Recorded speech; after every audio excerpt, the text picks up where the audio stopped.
Hi, I'm Jahan and welcome back to my channel, and welcome to my channel if you're new here. Today I'm going to be speaking to you about how to increase your overall happiness and setting goals. So if you like this type of thing, please don't forget to subscribe and do give this video a like because it really helps my channel. So I was speaking to a friend about a video that I saw online, and it was something called DOSE, which stands for dopamine, oxytocin, serotonin and endorphins. And I was speaking to my friend because she's a therapist and asked her thoughts about it, and she gave me some great tips of how important actually this chemical balance is for overall happiness. And there are things that we can do ourselves daily to help increase these, so I thought I would share them with you. So let's talk about dopamine. Dopamine is connected to reward, so a reward hormone. So every time you do something and you achieve something, you feel this sort of kick of dopamine. It's a sort of happiness that you feel for just, yes, I've ticked something off. It's like people will make those lists and they tick things off. It just feels good. So a good way of increasing dopamine is by setting yourself goals and achieving them.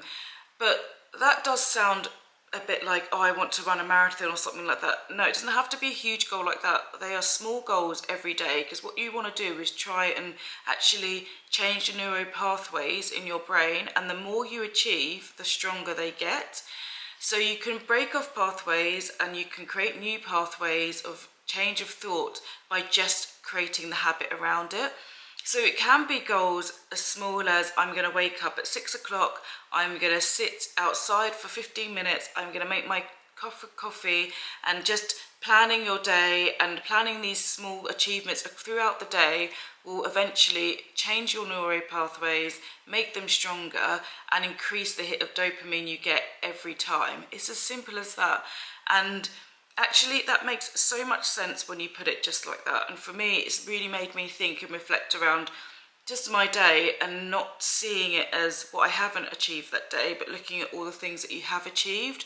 And then that will increase the dopamine and looking at things and change your perspective around that. My tip there is just to keep setting yourself small goals every day, ticking them off and patting yourself on the back when you achieve them and getting that free hit of dopamine. So the next one is oxytocin. Oxytocin is the love hormone, or the empathy hormone really, and there are some really obvious ways on how to increase oxytocin, but other ways are holding hands, cuddling, and if you have a pet, stroking a pet or holding an animal.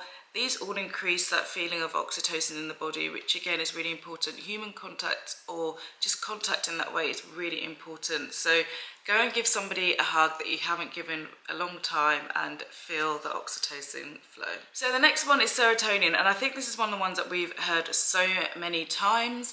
You can get this from being in bright sunlight. So that is one of the goals that I've set myself, is that when the weather's good, actually even when it's just overcast, that I will spend time outside, because that also helps with my nighttime sleep.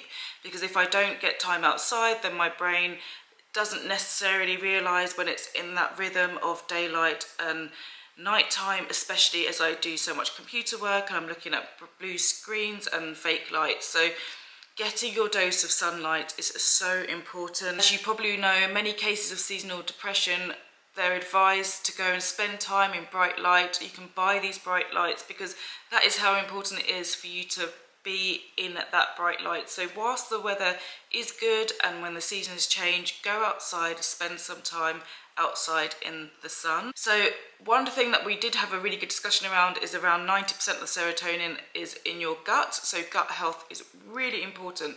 That's why they're calling the gut the second brain, because if your gut's healthy, then generally you have less ailments. So I really focus on gut health, and I have been trying to do that for the last actually few years, because I've had issues in the past, and I've also had blood tests and lots of checks just to make sure everything's okay there. But I do eat a lot of fermented foods like sauerkraut.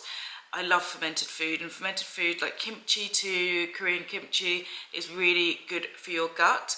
And it's just the way that our bodies are made. We don't have the four stomachs like a cow, so fermenting food along the way and chewing the cud isn't the way we are designed. So eating fermented food makes it just easier and helps with gut bacteria. I also love things like kefir. The Chuckling Goat Company make a brilliant world-class kefir, but you can also buy it from your local supermarkets and things, really good quality kefir. It helps again with bacteria. So if you are ever feeling low or lethargic or things just don't feel that right, maybe it's a really good idea for you to then also keep a food diary and just check what you're eating and seeing, actually, is it complementing my gut or is it not? And doing some work around gut health and seeing how you feel after a period of time, because for me that made a massive difference to my health when I started thinking about my gut health. And when that was getting better, my overall energy, my concentration, my skin, everything just, it changed. So don't underestimate the power of having good gut health. And then the last one is endorphins, which we all know about endorphins. You feel that when you go on a roller coaster, and it's our natural painkiller. And increasing endorphins, the most obvious way is exercise. So something invigorating, get the heart pumping, and then you feel those endorphins afterwards. It's like when you go to the gym and you really don't want to actually go to the gym, and then you walk in there, you do your workout, and afterwards you feel like you can, I don't know, cross mountains. You just love it. So you can do that from, yeah, like I said, exercise, but other ways you can do that apparently is by eating spicy food, which makes so much sense, because I have one of my really good friends, her dad loves spicy food and I like spicy food, and we talk about this kind of addiction to spicy food. You just want more and more, and it's because it just gives you endorphins. It makes you just want more and more with spicy food. It can be quite addictive, but yeah, spicy food. Apparently doing something that pushes you outside your boundaries is something scary. So when you think about it, you go on a roller coaster and the endorphins of actually going round, and afterwards when you come off and you just talk about, oh my gosh, I was so scared, but that was so much fun. It's that kind of feeling. So obviously we're not going to go on roller coasters every day, but going on a brisk walk will really help. See, any movement, anything that just gets your heart pumping will help increase endorphins. And that's it. This is what I wanted to share with you, because I've put these things in place and it's helping me set goals, and also keeping me in a state of, if I include these things in my day-to-day, or try to include as many of these things in my day-to-day, it just helps with my overall well-being. And like I said, this is not just about looks and aesthetics, it's about overall well-being, and that's what I want to try and promote here. So I really hope you've enjoyed this video. If you've got any tips of things that you do to increase these 4 chemicals, or any just tips overall well-being, do leave them in the comments below, and I will look forward to seeing you in the next video. Take care.